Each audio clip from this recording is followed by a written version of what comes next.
In this lesson, we're going to deal with some of the characteristics of a sinusoidal function. Just like our other graphs we've looked at, we had characteristics. For example, when you had a line graph, some of the characteristics included what is the x-intercept, what is the y-intercept, what is the slope, what is the domain and range, etc.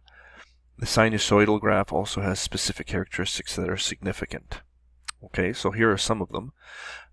First of all, the midline, or the median line, that line that goes through the middle of the graph, sometimes it's called the axis.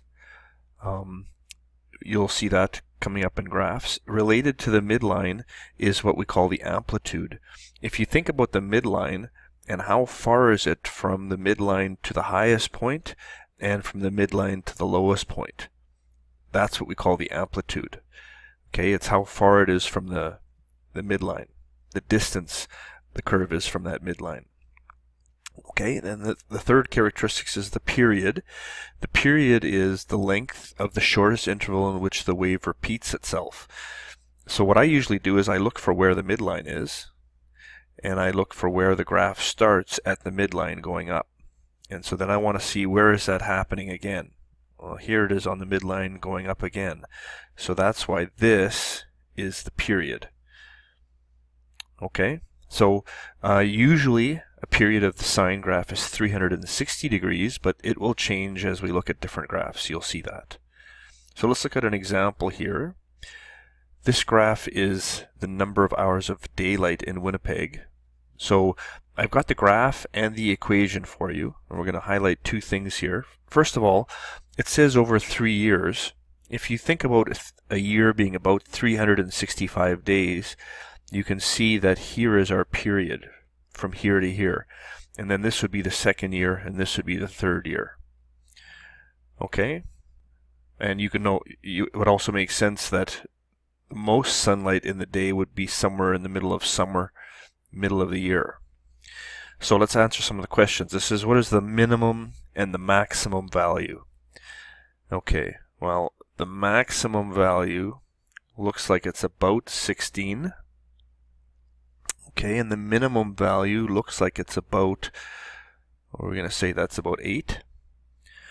Okay, so let's write that. The max is 16, and the minimum is 8. And what does that mean, 16 hours and 8 hours? So 16 hours would be the most sunlight we would have in a day, and 8 hours would be the fewest number of hours of sunlight. So we could just put here, this is hours of sunlight per day. Now, we'll get into this a little bit more coming up, but if you look at this equation right here, this equation also will tell me a few things, because the next question is looking for the median. In other words, what is this midline of this graph? Okay, so how do we figure out what that midline is? So if you draw that midline in, you know that it's got to be between the highest and the lowest values. You know the space between 16 and 8 is 8 units. So if we take 8 units and divide it by 2, it must be 4 and 4. So that's going to be our amplitude. What does that mean the midline is? Well, if you go down 4 from 16, you get to 12. If you go up 4 from 8, you get to 12. So our midline is y is 12. All right, and that's going to be our average hours of sunlight.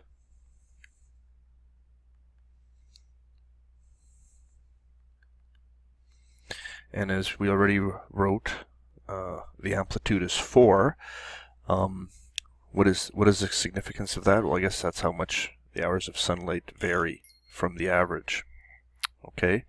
I just want you to notice a couple things about these two numbers, 12 and 4. Those are actually right in the equation. This is our midline, and here is our amplitude. Okay, we'll look at that in much more detail in the lessons coming up, but I want you to notice that already. Okay, and the period, how long does it take for this to repeat itself? Well, we have to use a little bit of our common sense here. If we know this is the number of hours of daylight over 3 years, we're going to say that the period is 365 days, because that's how many days there are in a year. That's how long it takes for everything to repeat. Okay? So that's one example of a question. Now let's look at using the calculator to do some graphing. So we're going to graph sine. We've done this before, but let's do it again. So we'll go here to y equals, and I put sine in. And what should our window settings be? Well, I told you before, one way to do this is to go to zoom 7. We get that graph. But maybe we want to zoom in a little bit. Okay, so we could go and change our graph here a little bit. Let's say we want to go from negative 360 to 360. And I'm going to leave the scale alone, don't touch that, but I want to change the y min and max. Let's just change it to 2 and 2, and then press graph. Okay, so that maybe that looks a little bit better. Okay, so what does our graph look like? Well, first of all, what did we change this to? We went from negative 360 to 360. I'm not really worried about the scale, but I believe it was 90. The y min, negative 2, y max 2. And let's look really quickly. What was our scale? It was 1. Okay, so what does the graph look like? Well,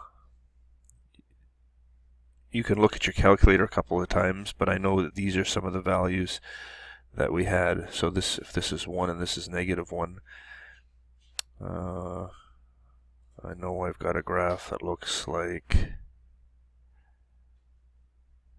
this.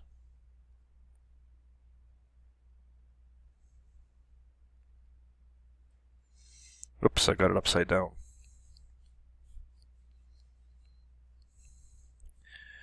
Right, it should be like this.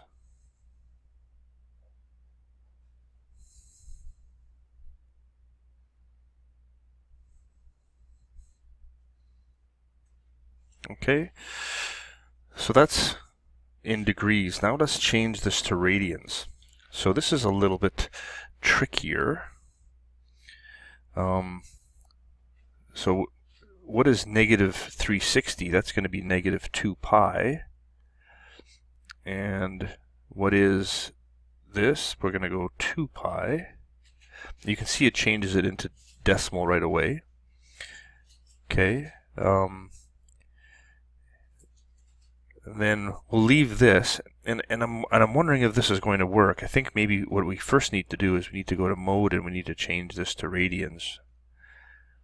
Okay, and if I went zoom 7, which is trig, it's going to give me the same graph again. So now let's go back here and change this. Okay, I'm going to put in negative 2 pi again, and then 2 pi, and now I will leave the scale. But I want to put this negative 2 to 2. Okay, and so the graph will look the same.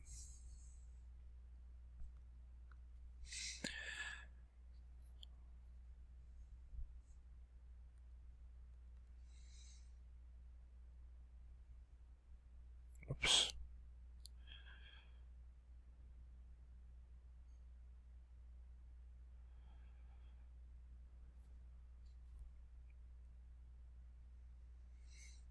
So something like that. Okay, and what was my scale? From negative 2 pi to 2 pi, and then it was from negative 2 to 2.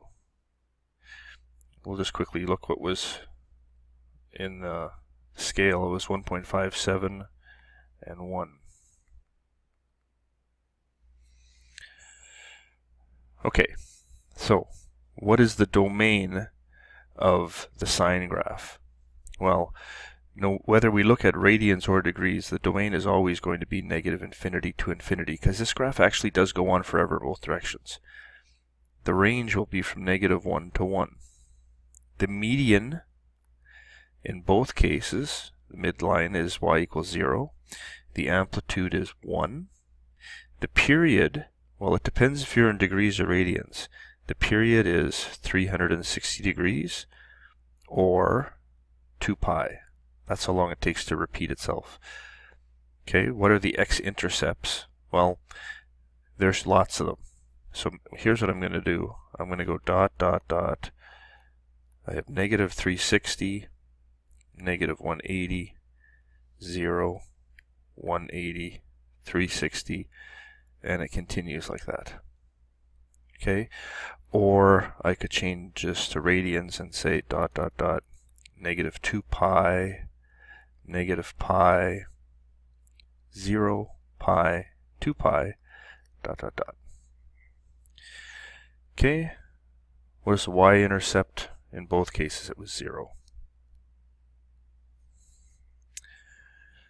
Okay, now let's do the same thing with the cos graph. So why don't you pause the video here and see if you can get the windows set for both of those and graph the cosine function. So there you have the graphs and their characteristics. Okay, so check your answers. Here we have a summary. You'll notice that there are a lot of similarities and differences between the sine and cosine graphs. The period is going to be the same, range, domain the same. Well, it looks like the sine graph has just been shifted over to create the cos graph. You know, if we take our sine graph, which looks like this, it looks like we've just moved it back a little bit, and the graph for the cos is here. So it looks like it's just moved from here to here, you know, from here to here. It's not quite that simple, but that's what it looks like when you see the graph. Okay, so characteristics are listed here. You can take a glance at that. What do you need to know? You need to know how to graph those on the calculator. You need to be able to do them in radians and degrees and be able to switch the settings accordingly. Okay? So we'll pause there, and we'll do another lesson before I give you some homework.